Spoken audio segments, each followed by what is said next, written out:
નમસ્કાર વિદ્યાર્થી મિત્રો, મારી યુટ્યુબ ચેનલ સંજય પટેલમાં આપ સૌનું હાર્દિક સ્વાગત છે.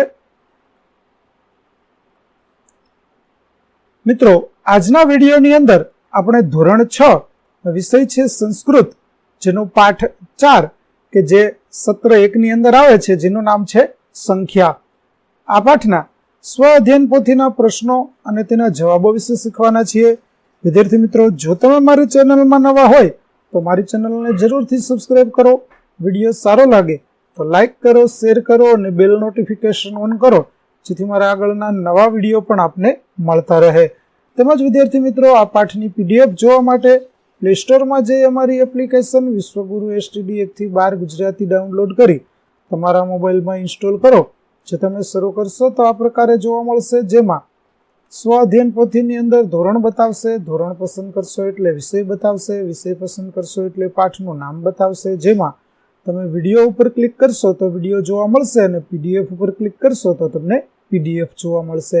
તો આશા રાખું છું અમારી એપ્લિકેશન આપ સૌને ગમશે. જરૂર ડાઉનલોડ કરજો, જે એકદમ ફ્રી છે. કોઈ પણ પ્રકારના ચાર્જ વગર તમે વિડીયો અને PDF બંને જોઈ શકશો. તો ચાલો મિત્રો, હવે આપણે શરૂ કરીએ પાઠ 4. પ્રશ્ન 1 છે, ખૂટતી સંખ્યા પૂર્ણ કરો. તો વિદ્યાર્થી મિત્રો, અહીં આપણને અમુક સંખ્યાઓ આપેલી છે, તેને આધારે આપણે ખૂટતી સંખ્યાઓ છે તે લખીશું. જેમાં એકમ, દ્વે, ત્રીણી, ચત્વારી, પંચ, ષટ, સપ્ત, અષ્ટ, નવ, 10, एकादश और द्वादश.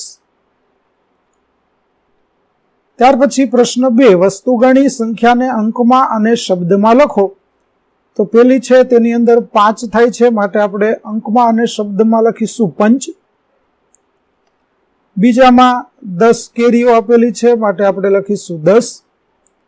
ત્રીજામાં 3 ફૂલો આપેલા છે, માટે આપણે લખીશું ત્રીણી. ત્યાર પછી ચોથામાં 9 સફરજન આપેલા છે, માટે આપણે લખીશું 9. પાંચમામાં 1 દૂરબીન આપેલું છે, માટે આપણે લખીશું એકમ.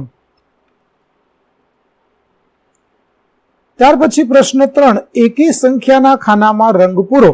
તો વિદ્યાર્થી મિત્રો, મેં અહીં રંગ પૂરેલા છે, જુઓ. 1, 7, 7, 3, 1, 9, 5, 11, 9, 1, 9, 3, 7, 7 અને 5.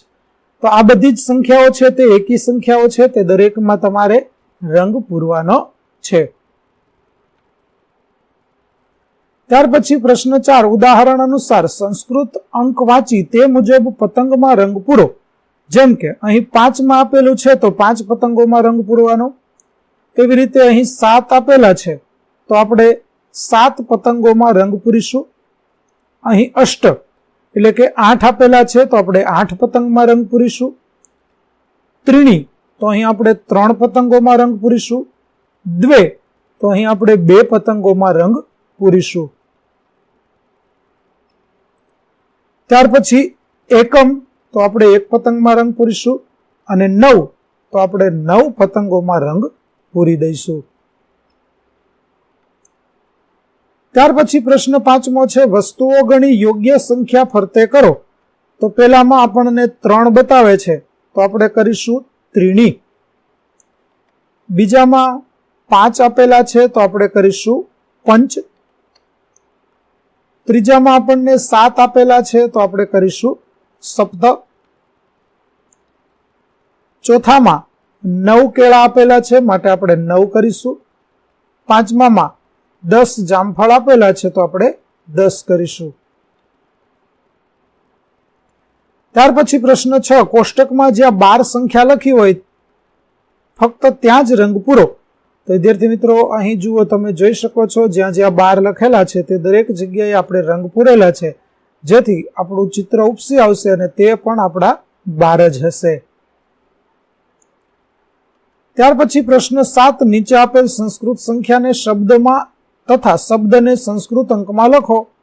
જેમાં પહેલામાં આવશે એકમ, બીજામાં ચત્વારી, ત્રીજું પંચ, ચોથું ષટ, પાંચમું ત્રીણી, છઠ્ઠું 9, 7મું દ્વાદશ અને 8મું દ્વે. તો વિદ્યાર્થી મિત્રો, અહીં આપણો પાઠ 4 સંખ્યાના સ્વ અધ્યયન પોથીના પ્રશ્નો અને તેના જવાબો પૂરા થાય છે. આગળના પાઠના પ્રશ્નો અને તેના જવાબો મેળવવા માટે મારી ચેનલને જરૂરથી સબસ્ક્રાઇબ કરો તેમજ પીડીએફ જોવા માટે પ્લે સ્ટોરમાંથી અમારી એપ્લિકેશન વિશ્વગુરુ STD 1 થી 12 ગુજરાતી ડાઉનલોડ કરો, જેમાં આપને ધોરણ 6 તમામ વિષયના સ્વાધ્યાય સોલ્યુશન, સ્વાધ્યાય પોથી સોલ્યુશનના વિડીયો અને પીડીએફો મળી રહેશે, જે એકદમ ફ્રી છે. કોઈ પણ પ્રકારના ચાર્જ વગર તમે વિડીયો અને પીડીએફો જોઈ શકશો. આશા રાખો અમારી એપ્લિકેશન આપ સૌને ગમશે. જરૂર ડાઉનલોડ કરજો.